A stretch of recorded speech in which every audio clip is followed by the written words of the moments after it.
Hello and welcome everyone to this week's episode of the Framework Podcast. I'm your host, Jamie Hopkins, and today I'm joined by somebody who I've known for a while. We've interacted many times before, but super excited to have on the show. Michael Kitces, as you said, a lot of different titles, so I'm not going to hit them all here, but we'll get into all those different pieces. The newest one, probably addition, is at Buckingham, so we'll probably get to that here a little bit later. But yeah, really excited, Michael, for you taking the time to join us here on the show. My pleasure. Happy to join you. Congratulations on getting the podcast going and queuing up for season 2. Yeah, no, it's exciting. So some minor changes for season 2. I know we were joking about that before. So hopefully my good friend Judd will be back on as a guest now in season 2. But oh, there we go. Full circle. We got it. We have to pull him back in somehow. Yeah, absolutely. So, well, I've tried to start these off with two different icebreaker type of questions. So the first one is the easiest one. It's just food, right? Like whatever speaks to you about food, whether it's favorite food item. You used to travel a lot too before 2020 hit. Is there a favorite city? Whatever it is about food. We've had basically the entire gamut of responses here, actually. Oh man. Well, so I would say at a high level, like I am a food eater. Like I like my food. I like good food. I like eating good meals. I am very much a carnivore, lots of meat, lots of Brazilian steakhouses when I can. I am a big fan of that. I don't know that I have a particular like city type or food type per se. Like I really enjoy the gamut. So I'm a big sushi eater, a big eater of Thai food and Indian food, but can also do a good old plate of Italian. So I'll go the full spectrum, but just if it's good, rich, savory food, I'm there. The ironic challenge, well, I guess the plus and minus of that in this pandemic world though is the fact that we've now been grounded, as you and I have both, with conferences, in-person conferences kind of vanishing for the year, no travel, no conference dinners. So I have actually dropped a ton of weight this year because I'm trapped in my house, like eating healthy salads because that's what we've got around, and not going out to conference restaurants. So it was sort of the ultimate reckoning for me of realizing just how much I was enjoying food at restaurants when I traveled, because not traveling has actually led me to drop some weight this year. Yeah, it's funny, right? I feel bad saying that on my side too, because there's a lot of people have gained weight because they're just at their house. Yeah, right? like kitchen's handy, the snacks are handy. Yeah. Like, turns out the snacks in my kitchen healthier than the snacks that they serve at conferences. Yeah, I actually lost about 20 pounds over the first 6 months. The same thing, like no conferences, no dinners out, and really stopped drinking too on my side. Like I don't drink much at home. I have coffee a lot. I drink way more coffee, actually, amazingly, than I did before because the coffee pot is handy. Yes, my coffee intake is up, but my steak intake is down. Take it down. Yeah, you said you didn't really have a favorite city. I mean, do you have a favorite Brazilian steakhouse in the country that you liked going to, or Certainly, I'm a big fan of places like Fogo de Chao that are just amazingly consistent no matter where it is you go. Lots of local places over the years that I've found across like Dallas and Austin, Texas. I'll give a shout out to my Texas friends. Y'all got some good steak down there. So very much enjoy the opportunities to get a good steak when I'm rolling through Texas.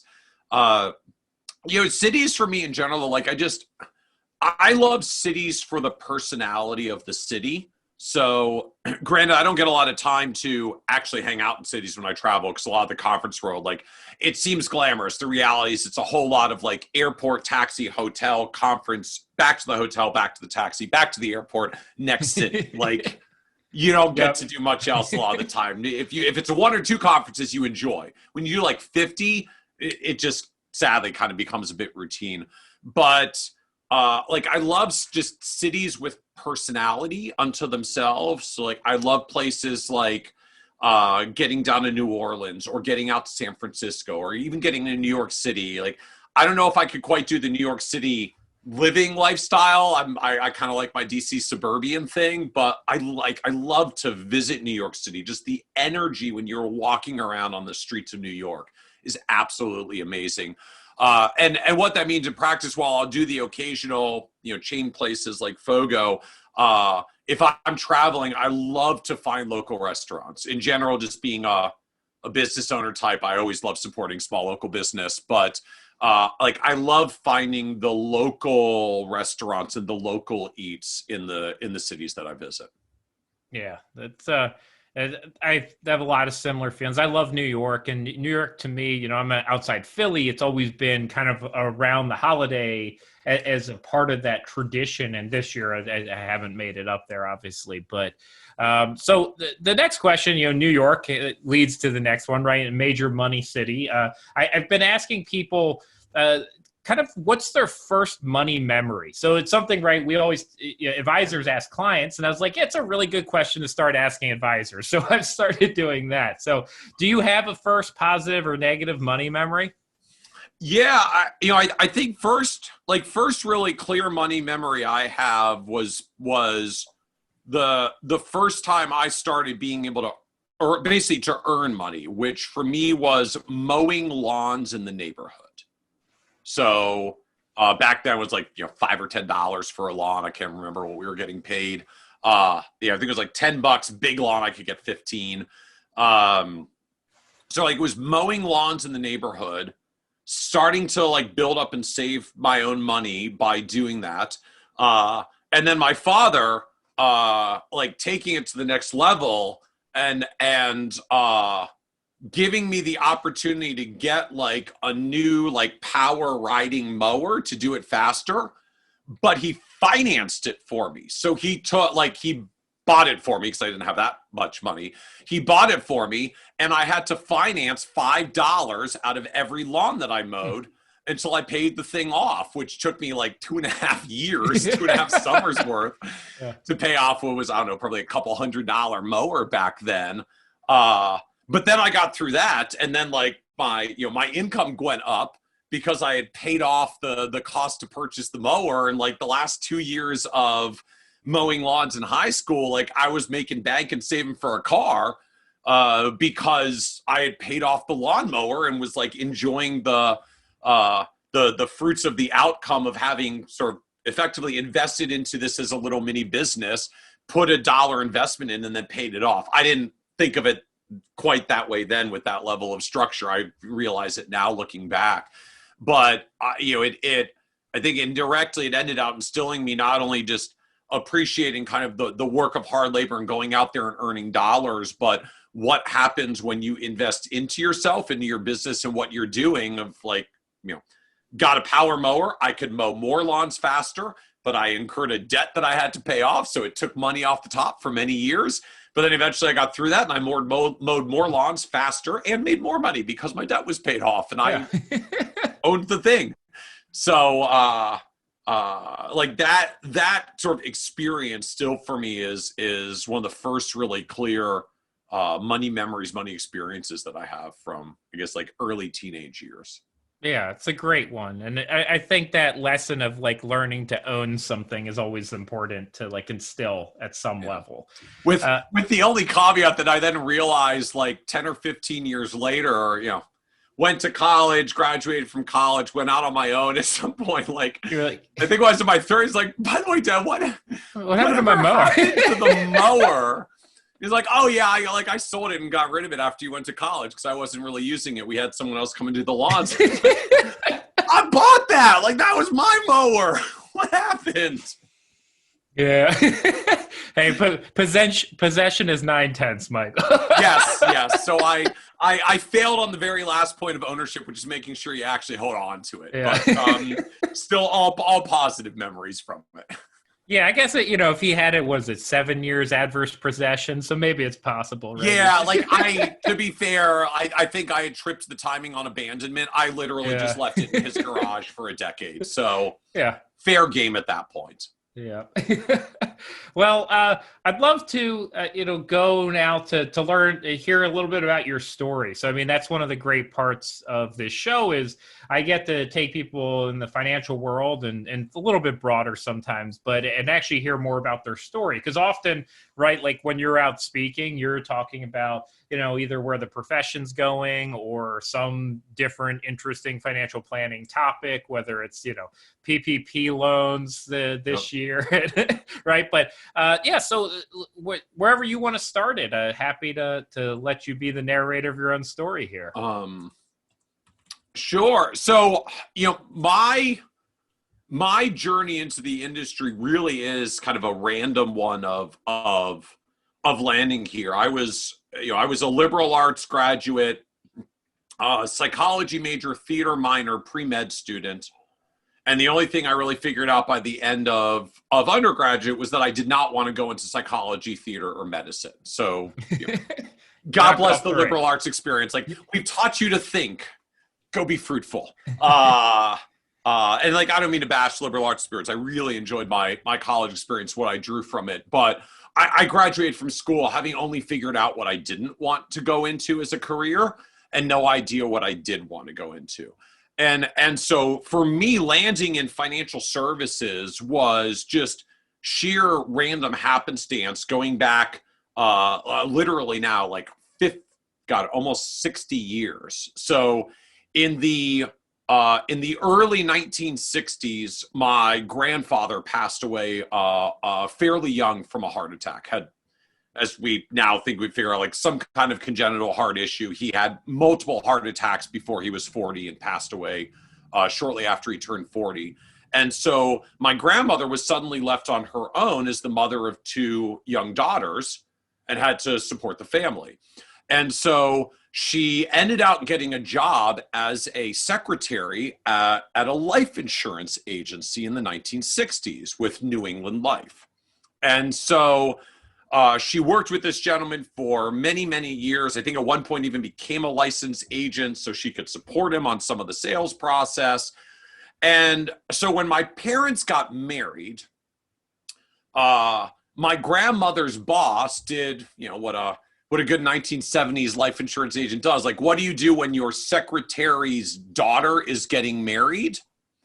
You give the happy new couple a life insurance policy. Right? It's the gift that pays for itself, because he probably got the renewal premiums every year. He gave him the policy and paid the first year premium, and then my father had to pay it every year thereafter. So brilliant gift. Great strategy for anybody who's still in the life insurance business. So my father had this life insurance policy from New England Life from when he got married. So fast forward 20 odd years, my grandmother has long since retired out of the business. This gentleman has long since passed away.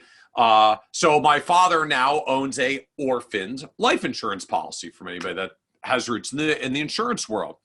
So my father gets a phone call one day from someone that says, Mr. Kitces, you've had a life insurance policy with our company for many, many years, but it looks like no one has been out to see you about this policy in more than 15 years. I'd love to set up an appointment to come out and just check in on the policy, right? So it was one of the local agents doing orphan calls on the local policies. So my father takes this phone call. This is 1999. I'm about to graduate from college. So my father takes the phone call, it takes the meeting. And at the New England at the time, sales managers were in production as well. And so as it turned out, the person that led the call was not only an agent for the New England, he was also the local sales manager, i.e. recruiting. So he does the review of the policy that, my father's had for more than 25 years at that point.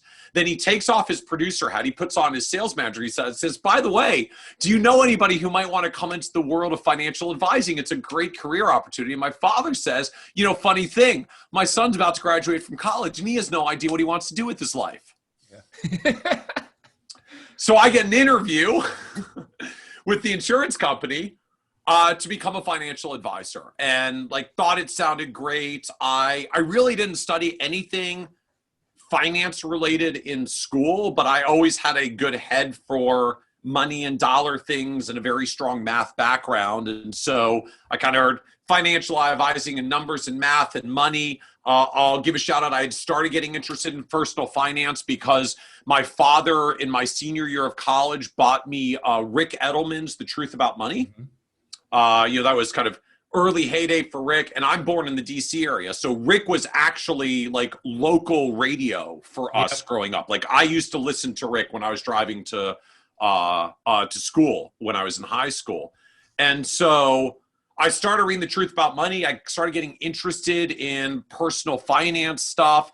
I was kind of liking the math stuff. Then I've got this interview with a financial services firm where I can be a financial advisor and like great earnings opportunity. And they just want hard workers and like all that stuff that they kind of sell you when you're 22 years old. That sounds amazing. So like, let's go for it. And so I graduated Memorial Day weekend of 2000, like right at the peak of the tech boom. And so you graduated Memorial Day weekend. So graduation was Saturday. I packed everything I owned on Sunday. I drove home on Memorial Day Monday. And first thing Tuesday morning, I reported for work at the life insurance agency. And so that was how I ended up in financial services. It was, completely random, no relation, no connection, no tie to it in anything I studied in college. Like I ended out here because 50 years ago, my grandmother took a job with someone that worked for the New England. Yep.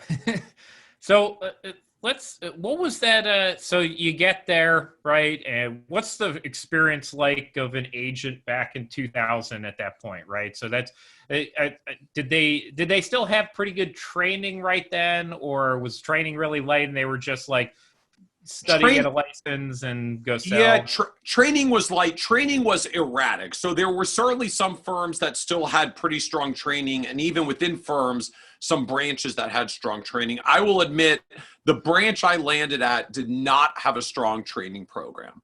The irony is, so the manager of that agency was a gentleman named Jack Matthews, who I think a few years prior had won like Agent of the Year in the company. He is still to this day one of the best natural-born salesmen I've ever met in my life. The dude started out selling life insurance door to door in what probably would have been like the early 70s, I think, when he began his career. And he could still, at the drop of a hat, like go into his life insurance doorstep like spiel, which at that point was more of like a party trick. But like just... It was like the man was amazing. One of these, like, he's going to knock on your door and 5 minutes later, you're going to be standing with him in your living room talking about whatever is above your mantle and going like, how did we get here? Like, I don't even remember why I let this man into my house, but he seems so friendly and cordial. And now we're chit-chatting in the living room. Like just, he was that good. But the challenge was because he was so good, he didn't know how to teach anyone what he did. The only thing he knew was if you got out there more, you made more. And if you dialed it back, you made less. So the only good advice he knew how to give anyone was, well, you just got to get out there more. Because that was literally all it took for him. Unfortunately, that was not what it took for me. So this was the days when you still got a cubicle and a phone book. Do Not Call List had not quite hit yet. So I started out cold calling. So I had a couple choices. I could cold call off the Yellow Pages. I could call to my natural market, which I didn't really have one.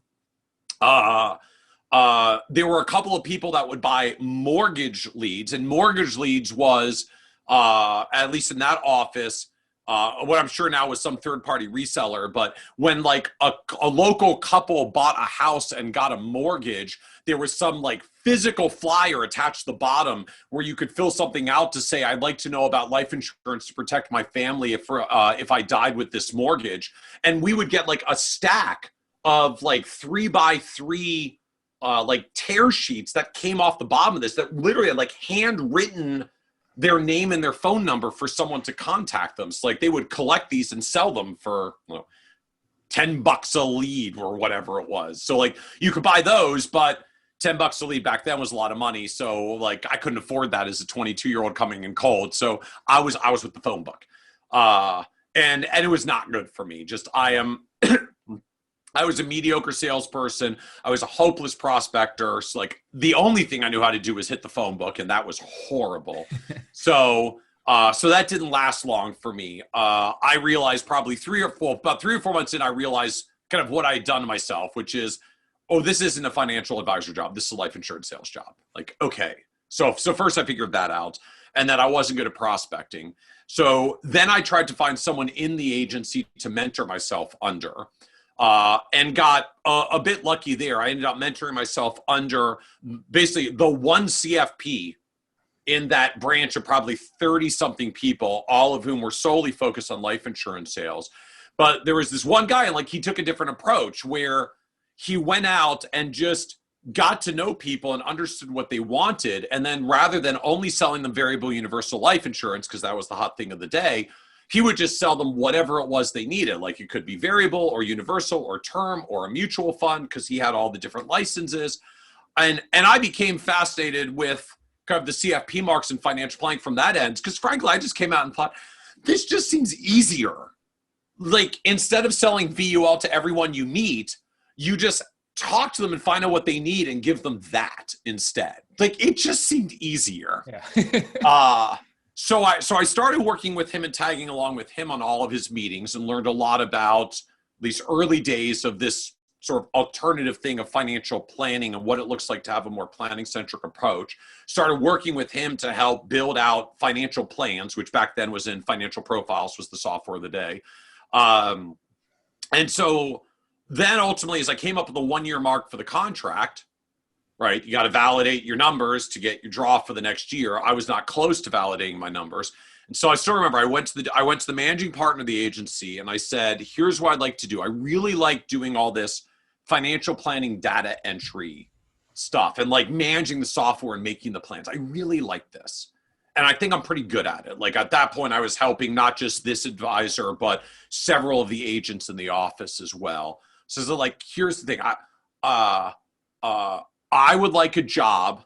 You can pay me $25,000 a year, and I'll just sit in the office and do the financial plans for all of the agents in the office. There were like 30 something agents, so I should be plenty busy. And he said no, like, no hesitation. No, like, yeah. I don't know what the value of that would be to our agency. The only way we make more money is when our people get out there and see more people and talk to more people and get more business going. If they do all that stuff, it's just going to take them longer to get through every single client. You will probably actually hurt my business, Michael, if we do all these financial plans for all these clients instead of just finding who's ready to buy and moving on if they're not. And so he said no. And that was basically the end of my life insurance days. So had to find something else, pulled out back then the actual like newspaper want ads for Washington Post here in the area, and started looking for the next job. And I guess out of just sheer stubbornness, I still wanted to stay in the industry. I was fascinated with this financial planning thing, and managed to find a firm that was at an independent broker dealer that was incredibly financial planning centric, did plans for everyone, charged for every plan, then just helped them implement whatever it was they needed at the end, which a lot of us do today, but almost 20 years ago, they were a very forward-looking firm. And they wanted someone to help them build all of the financial plans, ironically, for, I think, a salary of $45,000. So not only did I get turned down cold, but the job I found instead was a firm I wanted to work for even more, that cared about it even more, that would pay me 80% more than the people that had said no. So, when one door closes, another door opens, very much a true phenomenon. And as I shifted there, like, that was really the beginning of the trajectory of moving in the direction of financial planning. Yeah, I imagine if they had said yes back there, you probably wouldn't have had the same career, because eventually that manager would have come back and be like, Michael, this plan didn't help us sell any more VUL. Yeah. Like, why is this plan showing this? Yeah, it would not have been good. I would have started deconstructing the numbers, and, that tends to go downhill very quickly.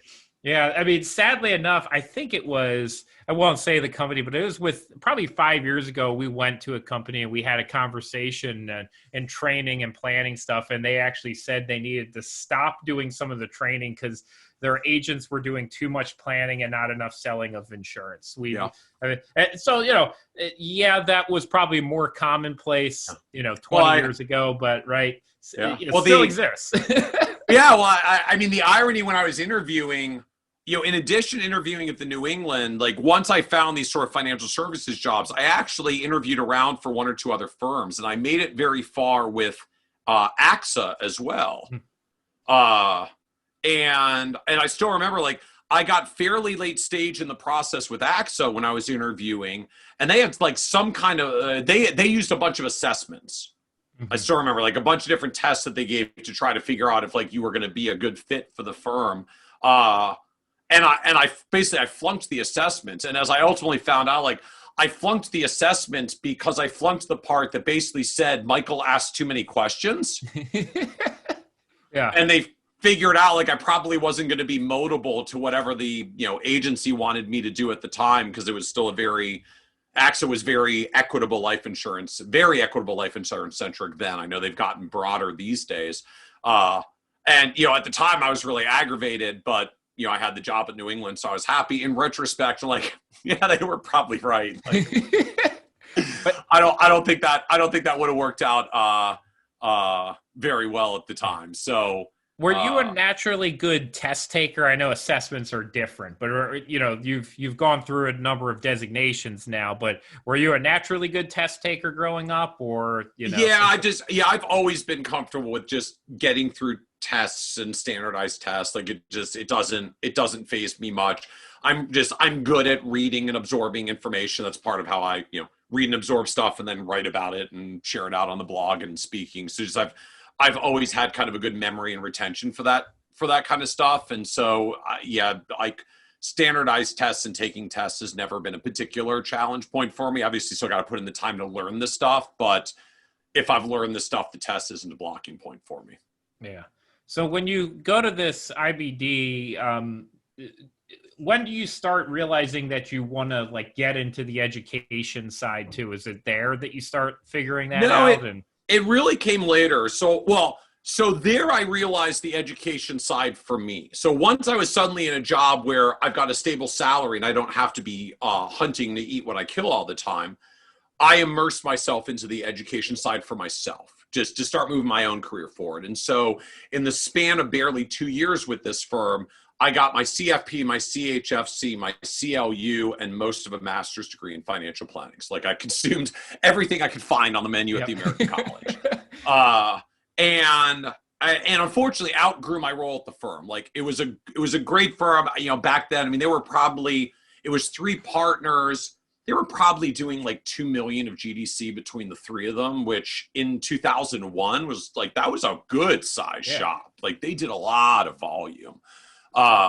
And like a really good planning centric focus, but just I outgrew my role there. I was like, well, what else can I do? I'm like, well, you can go get clients and go into production. I'm like, I don't really want to go into the prospecting side. Like I love doing the planning. But by that time I was becoming kind of the in-firm expert and I was presenting more and more of the financial plans to clients, but I didn't necessarily want to go on a prospect. So I outgrew the role. I had to look for another role. I ended up landing at Pinnacle Advisory Group and the RIA side, which is where I ultimately stayed for 17 years.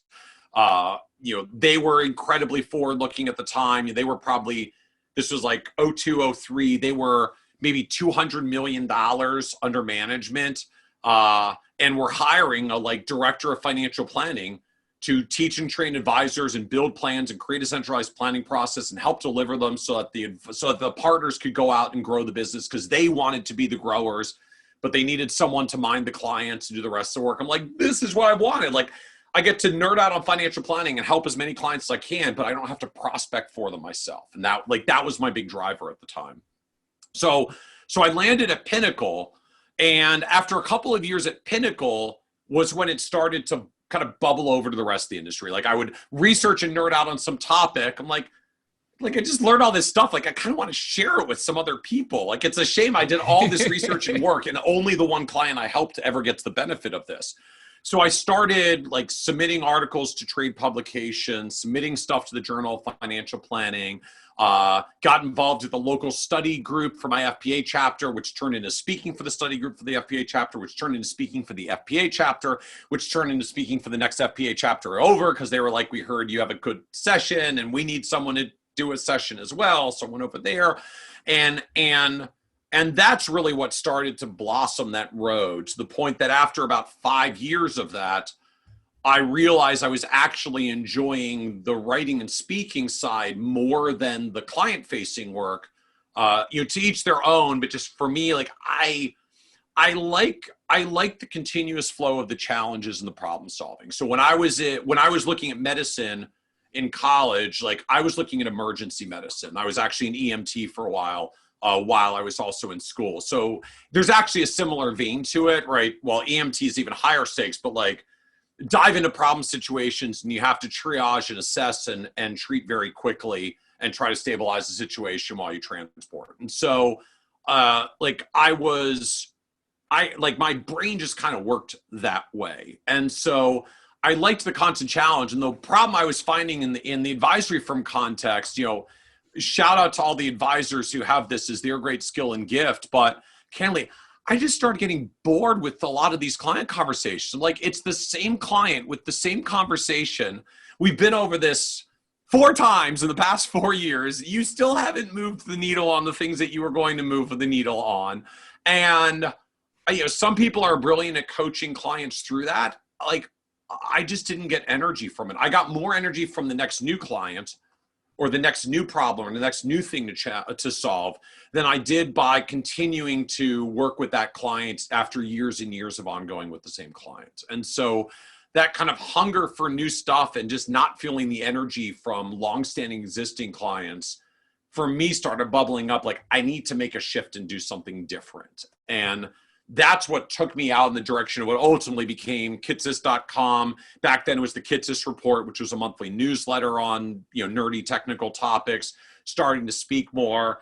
And by deliberate design, I did not completely leave the advisory firm. Like, I didn't want to get disconnected from advisory firm and clients. So I kind of stayed around, as I finally put it, like the geek of last resort. So all the weird technical questions that no one else knew the answer to, I could still get called in on, which meant I was still in client meetings because I would get the really messy client situations.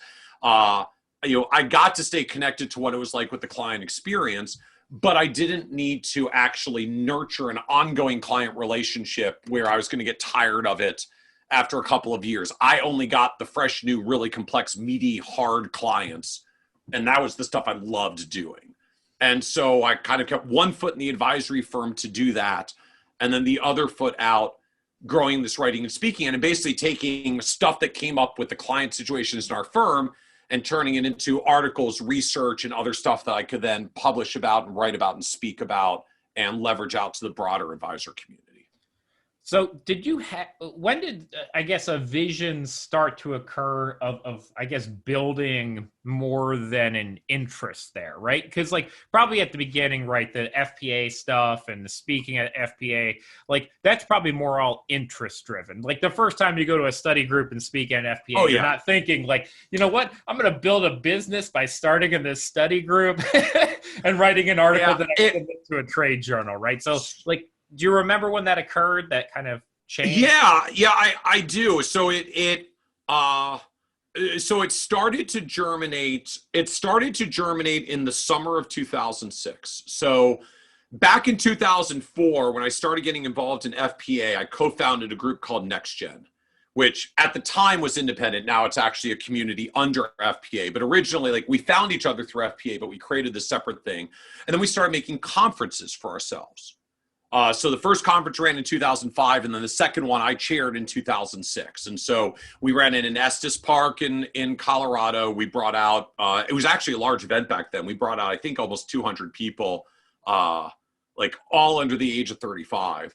And when we ran that conference, one of the founding principles that we had for NextGen, it was, there are all these advisors out there who have done this for 30 or 40 years. And yes, the world is a little bit different now than it was then. So sometimes some of the advice we would get from people of like, well, here's how I built my business in the 60s was like not really relevant to me in the 2000s here. but there was so much wisdom they had. And so we started trying to basically build these bridges to say, well, the goal of Next Gen is to facilitate transference of wisdom from the pioneers of the profession to the next generation. And so the way that I embodied this at the 2006 conference was, in essence, I invited some of our industry elders to come and speak at the event. So folks like Ben Coombs, Mark Tibergien, when he was still in Moss Adams days, and Bob Virus. And so Bob came out the conference. I ended up starting to talk to him because I had read his newsletter for many years, and kind of became fascinated just in talking to him, like, so let me get this straight. Just like, you come to conferences and talk to advisors. You take what you learn, you write about it, you email it to people once a month, and they pay you like a couple $100 a year. Like, that sounds kind of sweet. So I started, like, this vision started formulating to me of basically being like the Bob Virus of the technical stuff, because Bob was all practice management. That was his focus. I was really, particularly then, really hardcore into retirement research and tax law and the technical topics. Like, the vision was essentially like, I want to be the Bob Virus of the technical side of financial planning, the way that he is on the practice management side. If he can build a newsletter business around this with recurring revenue, I think I can do it as well. And so I asked him about it at the 2006 conference, and, you know, bless Bob's soul, like he said, not only do I think this is a great idea, but I'll help you get started. And so Bob actually connected me to his web designer, who helped to set up the original Kitces.com website, because I had no freaking clue how to set up e-commerce websites to take digital payments for a newsletter subscription, particularly in 2007 when we were starting to set this up. And then when we were ready to launch at the beginning of 2008, Bob actually sent out an email to his subscribers and said, many of you have seen some of Michael Kitces' stuff in the publications. He's now launching a newsletter. You should check this out directly. And brought me, I think something like 200 subscribers out of the gate. I launched at $150 a year for that newsletter. So it was about $30,000 of revenue, which between that, still getting a little from the advisory firm, starting to get my speaking going. I was still a single dude back then with no spouse and family. I was like, I can add this up to make it work. And the irony at that point, like I ate my own cooking on financial planning. So through my 20s, through that first decade, like I had some really good growth in my income. And I didn't change my lifestyle. Like I completely avoided lifestyle creep in my 20s. So when I got started, I was splitting an apartment with two buddies, and like living off of a car I bought with a check off of eBay. Bought my used car off of eBay. So like it ran. That was the only requirement. So like, I'm splitting a cheap apartment with two buddies 3 ways with a car that's paid off in cash. So I was just banking savings. And the savings that I built up, when I decided to make the shift to do this and went to the advisory firm and said, hey, I want to scale my job back and do this other thing, like I could only have that conversation because I had the reserves. I hoped they said yes, but if they had said no, I would have been fine. Fortunately, they said yes, and it made it easier. It meant that I had enough of a foundation that I really didn't need a lot coming from the newsletter and the speaking business initially to make it work for the first year or two. And like that was the foundation to do the shift. And then, growth and compounding started, and it got a lot better from there. Yeah. So going through all of that, I know we've been going for a little bit already. What was probably, out of all this time, and maybe it's even closer today, what's been the biggest, pitfall or challenge or, thing that didn't go as planned that you had to overcome, right? Because so far it's just kind of the story of things just kind of breaking right. But everyone always has the challenges through there too. So what are you proud that you overcame or something like that throughout all this too? So I think the biggest challenge for me, so there have been a few that have kind of come and been walls over the years that I had to break through. The first overwhelmingly for me, frankly, just came down to learning to delegate and working with team members. One of the big conversations in the planning world in the 2000s was sort of Dan Sullivan's unique ability, a lot of life planning conversations around like find your best and highest purpose in the world, focus all of your time on that and delegate everything else. And granted, at the time, that was like the reigning practice management advice to advisors in their 50s, but I was taking it in my 20s. And it really kind of sunk in. And I became really focused on, I'm just going to do the things that I'm really, really good at and try to not do the rest. And that was how I kept gravitating towards, well, I don't like doing the cold client relationship. I really just want to do the problem solving stuff and the initial challenge stuff. Then someone else can manage the relationship. And I like doing this writing and speaking. And I like doing this research. But the trap that I got myself caught in was like, I was doing all the stuff that I liked. And then obviously you have to let go of the stuff that you don't like. And I just flat out, I felt bad about letting go of the stuff I don't like. Like, you know, it was cool to do all the stuff that I like, but the trap that I fell into in my head was like, so basically I have to find someone else to do all the things that I think are crappy. Yeah. Which my brain quickly translated into, so basically I'm being a crappy person by taking all my crappy stuff and making it someone else's crap instead. And so I got really hung up on this, like not overtly, subconsciously, like looking back now, this is how my brain was processing it. And the breakthrough that came for me was just sort of this realization and recognition, like, yeah, I happen to be really good at this thing that I do, but part of that reason is because other people aren't necessarily good at that. They're good at other things. And when they're good at other things, like for everything that I can't stand doing, there's someone else out there that loves doing that. That like, you know, I'm not one for giant task lists. I don't enjoy having to check off all my tasks today. There are people out there like the best possible day is when you have a whole bunch of things on a checklist to do and you check all of them off and it feels so good. Like, so I just need one of those people who loves that, and I'll give them all the tasky stuff that I don't actually love doing. And like, I'm not giving them my quote unquote crap work, which is how I thought about it in my head. Like, I'm taking the things that are not my best gift. I'm giving it to them because it is their best gift. I just have to find someone who has that gift. And like, that was just a mindset shift for me that, you know, frankly, probably took me about 3 years of beating myself up and keeping more than I should and doing more than I should before finally getting to that as a breakthrough moment. But the point that I finally got comfortable with saying, I just have to find someone who's excited about that as I'm excited about the things that I'm excited about. And then it feels really good to delegate. I'm like, you love doing this. Like, great news. I found more tasks for you to do and check off. Like, if that's what they like and something I don't like, we are all winning here. And so it really began to change my mindset. It started with not just changing how I handle delegation, but really has become a model for how I build businesses now. That just, I love meeting people and talking to people and trying to figure out what their unique strength is, what their unique ability is, what their unique gift is, and trying to figure out, like, can I find a place for you to do that? So, you know, the team makes fun of me.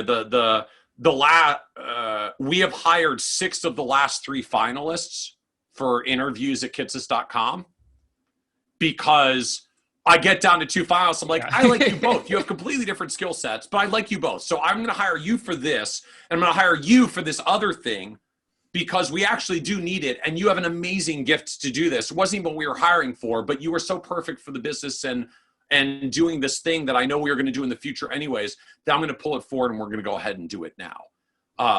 And so it's gotten to the point now where I'm almost obsessed with trying to find people that have unique gifts and strengths, whatever they are. Like, we are so varied as human beings.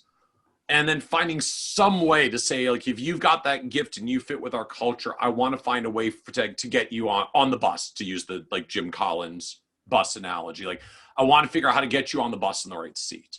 And so it's been an interesting shift in evolution for me, that it started with, you know, my own like psychosis of being unable to delegate, to getting comfortable to delegating, to getting really comfortable to delegating, to actually having it become a hiring strategy, to now having it be an entire growth strategy of how it powers the business. And part of how I ended up with this network and web of, you know, a half a dozen different businesses that I've been involved with or helped to co-found, almost all of them came from, like, I met a person who was excited about a thing and wanted to build that thing. I'm like, I can help you build that thing, attach to our Kitces platform and help shape this and help drive it forward.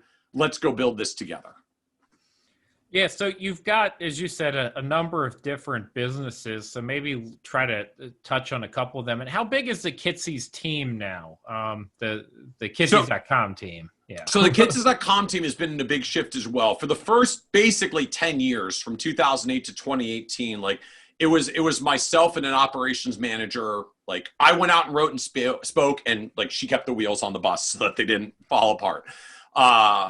That has been a big shift over the past 3 years, where I've really decided that I want to make that Kitces.com platform a lot bigger. And so we've grown in the past 3 years from 2 or 3 up to we're now at 15, on our way to what will probably be about 25 to 30 by the time I kind of get the platform to where I want. You know, we do produce long form content. Like I can't produce more. Well, I could, but like no one could read more than what we already put out. So like I have a content platform where there's no value to making more content, but we could get better at what we do. We could make it tighter. We could make it more focused. We could distribute it more effectively. We could repurpose it in more ways. Like we wrote it, but you can see it as a webinar. You can hear it as audio, or we'll make it into a slideshow, right? There's all sorts of ways that we can repackage that just to make it more usable for more advisors in a wider range of styles and approaches. So we're really focused there, as well as going deeper on some of the education, the training, and the community work that we do on the Kitces platform, and just some of the original advisor research that we're doing. So the team is now 15, on its way to 30, basically as quickly as I can grow revenue to get it there. And it's even interesting in that context. You know, there was a time for me where growing the business essentially meant growing my income. At this point, growing the business to me is all about like, I'm just excited to get the next dollars to hire the next person to do the next thing to advance our mission. Like I will make, you know, even though we're still managed to having a record growth year on the platform, like I will personally end up taking home less money than I have in probably 10 years because we're reinvesting so heavily into the business. And I couldn't be more excited and more energized about the business and where it is, just from the mindset shift of, it's not really about maximizing dollars at this point for us. It's about maximizing reach and maximizing impact and maximizing how much we're helping the advisor community. And we can only do that with more people on the team. Yeah. And so what is the ultimate, impact from Kitces.com now? What's the goal? Like your MTP, whatever it is that you measure. So we look at this a couple of different ways. You know, ultimately we're kind of building in 4 core directions. The educational content that we put out on the blog every day, that's kind of an anchor of what we do, and it's not going anywhere. And providing like the CE credits for all the different stuff that we do, you know, CFP and American College designations, and Investments in Wealth Institute designations, and CPA credits, and enrolled agent credits. You know, we're covering all of those different boxes. So there's a core around education. There's a core around advisor research. No offense to a lot of the other folks that are out there, but like, I don't think most advisor research is very good. A lot of it comes from companies that are ultimately just trying to do the research that it takes to prove the point about the product that they're trying to sell to advisors. And so the research kind of has an agenda to it. I built our model very deliberately to put advisors in the advisor community first, which is why we have no advertisers on the site. Because, you know, the reality is once you're getting paid from advertisers and sponsors, the truth is they become your number one client because they're literally the ones that write the check. You know, we only derive money directly from the advisor community. And so our only incentive is to keep doing great things for the advisor community, because otherwise you don't come to the site and read the stuff and do business with us and the whole thing falls apart.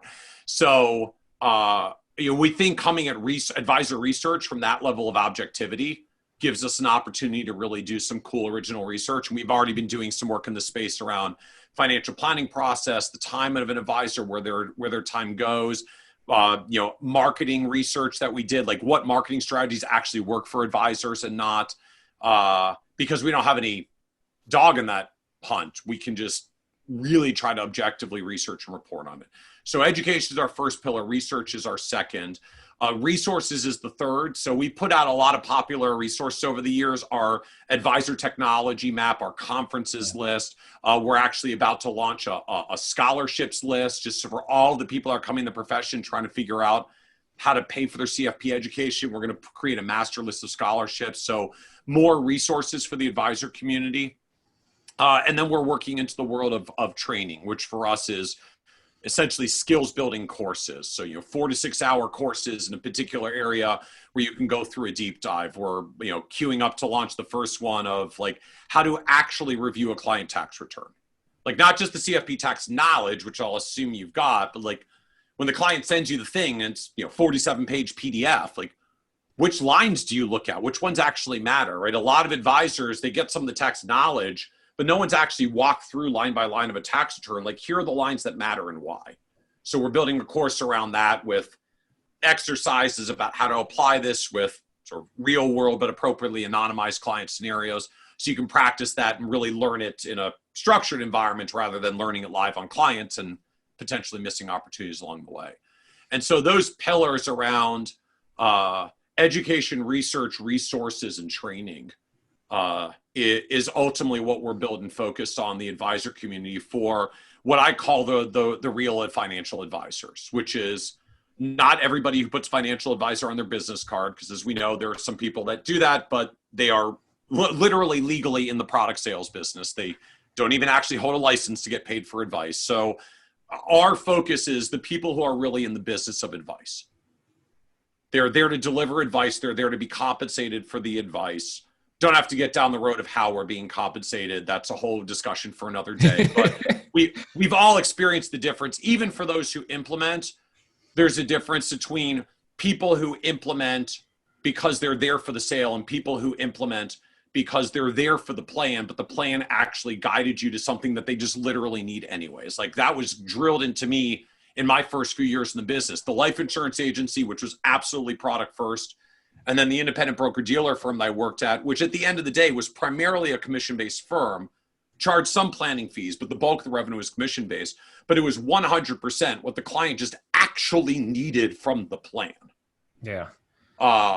And so I would still consider them an advice-centric firm, even though their business model wasn't necessarily purely advice fees. And so we're there for the advice-centric advisors, wherever they are, to help them ultimately be better at the advice they give clients and more successful in their businesses, whatever success means for them, right? And we've got a whole financial advisor success podcast with all the different ways that advisors are successful, right? Some want to be huge, some really don't want to be huge, to each their own. But to help advisors be better and more successful, whatever successful means for them.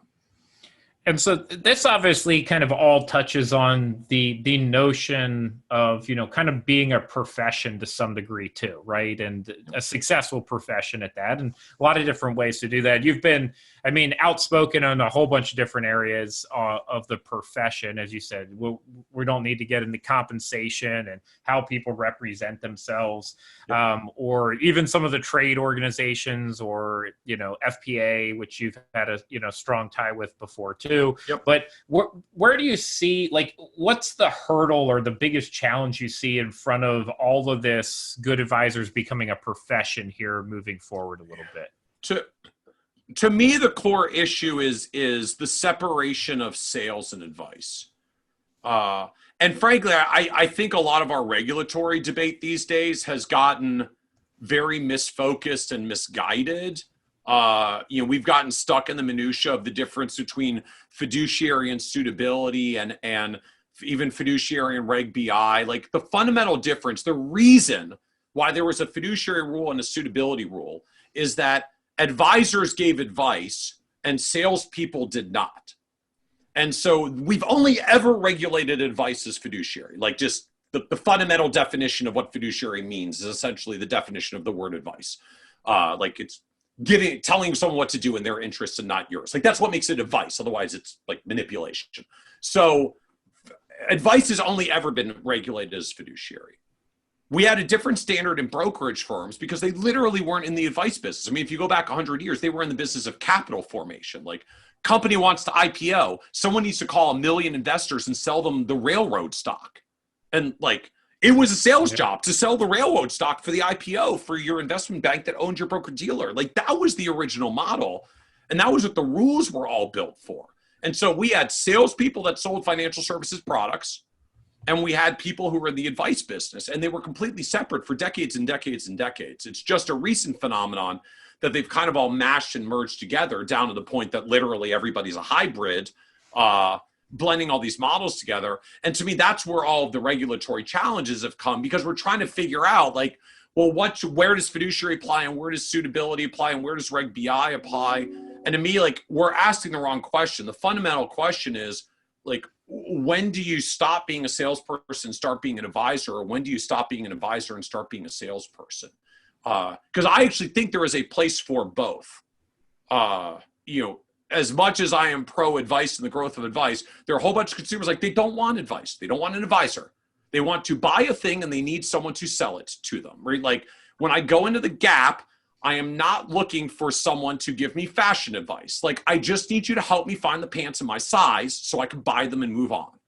And I just want a salesperson. You know what? If you're paid by commission, that makes you hustle a little bit more to get me the right size quickly so I can get my stuff shopping done. I'm thrilled. Have your commission. Couldn't be happier for you. But I'm not going there for fashion advice. I want to go to fashion advice, I go to someone else. And if I'm going for fashion advice, like, I expect you to give me fashion advice, not sell me the clothes off your rack. And so that kind of separation of sales and advice, we've kind of created this world where we're debating about advice salespeople mashed into one and what uniform standard to apply to all of them. I think the whole idea of a uniform fiduciary standard is frankly ridiculous, because it makes it impossible for salespeople to actually do what salespeople need to do. And it's an incredibly important function in society. But it should be clear they're salespeople and not advisors. And so I'm really not an advocate of this whole uniform fiduciary debate we've been having. I would simply put the separating line back in. Let salespeople be salespeople. Let brokers be brokers. Let advisors be advisors. You can decide which side of the line you want to be on. If you're going to pick the advice side, you pick the fiduciary side, because we've only ever regulated advice as fiduciary. But, there's like this crusade to impose the fiduciary model on brokerage firms. And I just don't get it. Like, there's a whole bunch of things that brokerage firms just do to facilitate sales and transactions. It's not fiduciary. It's not advice. It was never meant to be. Like, just take my darn order and work with me on this thing. But if I want advice, be clear that you're not an advisor and I got to go over here to get advice. Yeah, I love that. I think it's a great place to end. And I agree with you. My piece has always been that I think consumers and people, right, hiring whatever the service is, need to be clear on what they're getting. That, whether it's the value of advice or the value of the product. And that's where those lines have blurred over the years, right? And so even just getting clear about titles, like, if you're an advisor, you're an advisor. And if you're an insurance agent, you put insurance agent on your business card. If you're a stockbroker, you put stockbroker on your business card. If you don't like that title on your business card, pick a different business and then follow whatever standards apply to that business. But, like, we don't need to make all of it under one mashed together standard, but we do need to get clear about titles and what we hold out as and what we actually do. Yeah.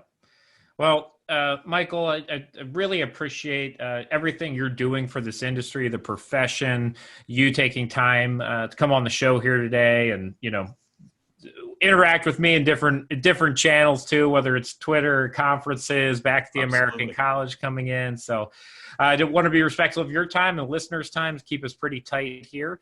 And last thing, everyone, literally it's behind you, but I still ask it anyway. What's the best way to interact, follow you, website, Twitter, all those things? So best way to find me by far is kitces.com, www.kitces.com, KITCES. There's not an H in there. You're going to try to type it because your brain's going to be thinking kitchen, but it's just KITCES.com. Next best place to find me is on Twitter at Michael Kitces. That's kind of my primary social media platform. I'm there on LinkedIn and Facebook and the rest as well, but I engage most on Twitter. So kitces.com and at Michael Kitces, and Financial Advisor Success Podcast if you're a podcast listener. And Michael, have you not bought the other domain and just redirected at this point? It would probably save people a lot of time. No, like it's like the misspellings have squatters on them. It's the craziest thing. Probably because someone bought it because they were trying to buy people who misspelled kitchens.com and missed the N. But Yeah, I can't even get it. I can't even get it. So I just got to hope people spell it right. Yeah. Well, awesome. Stay safe and healthy, my friend. Really appreciate the time for you coming on here, and all the listeners too. Thank you for taking time to watch or listen to the Framework Podcast. Absolutely. Thank you, Jamie. Take care.